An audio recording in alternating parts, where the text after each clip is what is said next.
Alright guys, so we have, well, I didn't do anything. Josh did all the work here. He updated all the stuff for me. If I would have had to gone through what we just did on my own, we all know my temper, and it probably wouldn't be here anymore, but, so thank you, Josh. Anyway, well, so what we're going to do, we're going to take it out and fly now? We definitely should. Long story short, though, just so, in case we want to put this before the long, extended video, all you need is your phone to do all the updating. You don't need any other cords, any other adapters.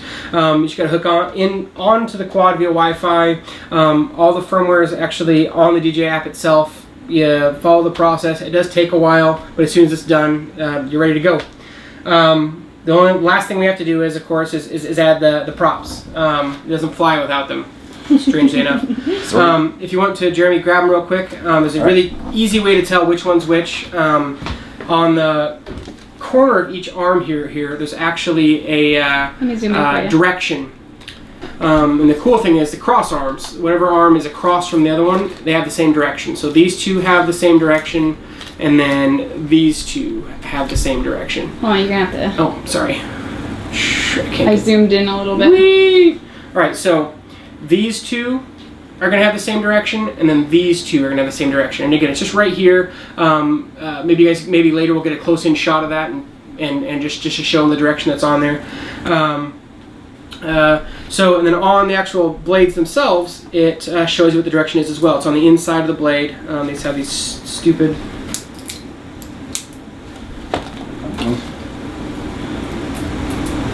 Right, the bottom side's got like a thing that pops. And this is what I've done so far. Right, so anyway, right next to the inside of the blade, it has the same directional arrows. So as long as your directional arrow matches the directional arrow on here, you are good to go. Right. So this one would fit right here. They only spin one direction too. So another thing you can't do is you really can't connect them incorrectly. So this one spins on regularly, or sorry, reverse actually. So you notice I didn't connect at all when I spun it like that. If I go the opposite direction, it does. It stops. And it connects. So if I were to do the same thing on the opposite side with the wrong one. It no matter how much I turn it in the direction that it's supposed to go, right, which was counter, it's not going to connect as soon as I get this off. It'll take like 10 minutes here. All right. So anyway, I'm gonna go ahead and try and put this on here, right? This one reverse, right? No matter how much, it doesn't even connect. It cannot go because it's cross-threaded, right? They only go one direction. This one will go in there, pops on. Make sure you give it a quick little tighten. They are what they call them self-tightening props, which means as the quad turns, these shouldn't come off because they actually be tightening themselves as they spin. That's why they have reverse and forward ones. The cool thing again is they're also color coded, right? So gray and gray, they always go the same direction. Black and black always go the same direction. Whenever you have one set up, you always know the opposite ones are on the opposite corner. So now they're thinking with this one. This is very smart. Oh yeah. The very first Phantom didn't actually have counterclockwise connect other way. I'm learning. The first one didn't actually have counterclockwise motors on them, and they would lose two props regularly. Wow. So because they were spinning the wrong direction, right? And eventually they were self-untightening props. Yeah, they're just flying off. Yeah, so they'd be in the middle of flight and it would just fly off. So which is also why back then it was like super important that you tightened your props really good so they didn't ever come off. With these ones, it's not nearly as important. Saying that, tighten your props. It's just a good idea. All right, we're gonna go ahead and turn this off. We'll go outside. I'm gonna show these guys how to set the. I turn it on again. All right. Just likes making noises. Okay, now it's off. So when I get back outside, I'm going to show these guys how to set the basically the gyro for the system. You do this once every few months, or if you have a really bad crash and it's ever drifting in one weird direction. Basically, you're just resetting the calibration for what's up, what's down, what's left, what's right. And then beyond that, always make sure when you turn this on and you set it up outside, that you set it up in what you would consider your landing or takeoff zone.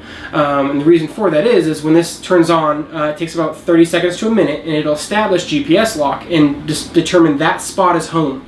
So if you ever lose signal, it'll come back to the spot it took off from. So don't start it inside under your carport or anywhere else where it's going to come down and hit something, or under a tree. Give yourself some nice open space, though you have no issue of having an accident. But anyway, let's go have some fun. what he said. All right, so we got Fatty here with us. We're gonna take the first flight with the DJI. Well, Josh is. I'm not going to. I'm gonna leave the first flight up to him, and then hopefully I'll take over. Sounds like a plan. All right. Good thing to do your very first flight is to face the quad away from you. That way you have a straightforward orientation, right? Forward is forward, back is back. If you do happen to turn it on and flip it around where it's facing the opposite direction, forward will come at you, not away from you. So it's definitely a good idea anyway. So we're going to go ahead and turn this, make sure our transmitter's turned on first. Go ahead and turn on the quad.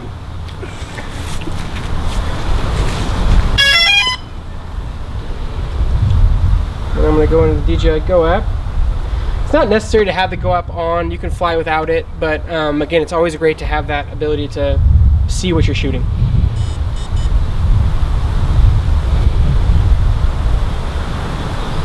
Now there is the lights themselves should be blinking specific colors. I don't know if you can see it as it sets its home lock and such. Can't really see it. It's so bright out right now. It's kind of hard to see, but it is. So we're blinking a slow green blink, which means that it has GPS lock. And then. And the other side is red. Yes, and it'll always be that way. Okay. Your front one is kind of your indication, which tells you what's going on with it. The back side, between the front and back, it just helps you see the orientation. It's really far away. Okay. So if you're 500 feet away, if you got the red side facing you, you know that's the back side. And the front side is going to be either green or yellow, depending on if you're using different flight modes. There's your attitude, GPS, and then even a full manual mode even. For some reason, this is not connecting.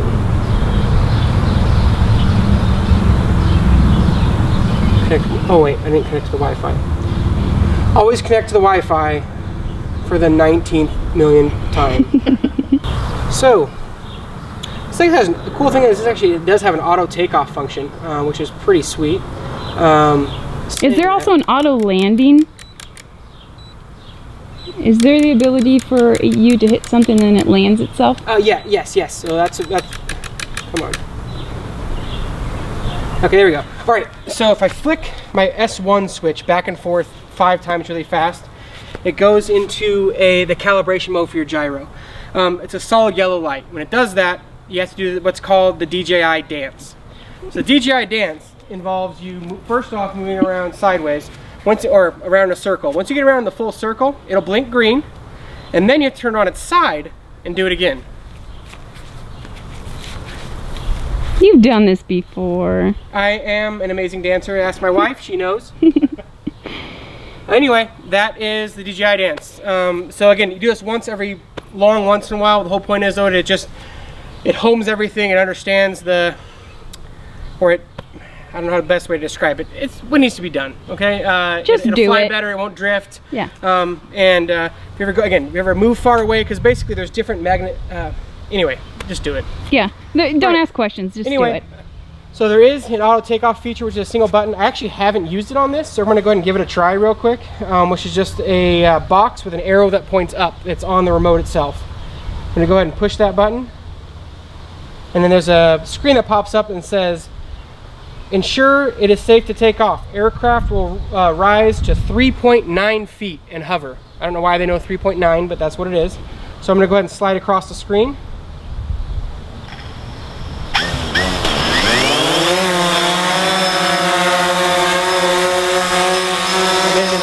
It's a little more than 3.9 feet, but anyway, it is now hovering in the air. So there's going to be a little bit of drift because there's different levels of GPS. This is a pretty good one, but there's still a little bit of drift that's going to happen over time with it. With input control though from the transmitter, I can bring it left, I can bring it right, I can go back, I can go forward, I can go up, and I can go down. And I can record you recording up.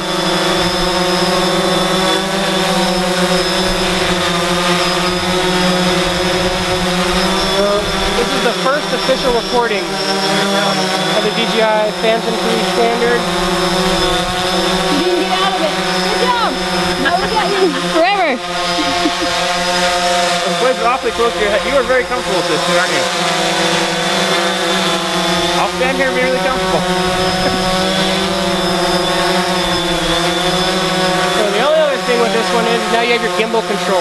This front corner here controls where the gimbal is actually facing. You can point it down, or you can point it straight forward. You can go anywhere in between there. And the best part is it's actually it works at different speeds. The slower you do it, the slower it'll go down or it'll go up. The faster you go, the faster it'll go. Anyway, there you go. I was wondering about that. We're gonna go ahead and test the auto land feature.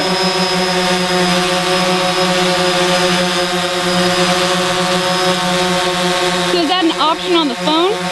Yep. You just click the button and it does it. Wow.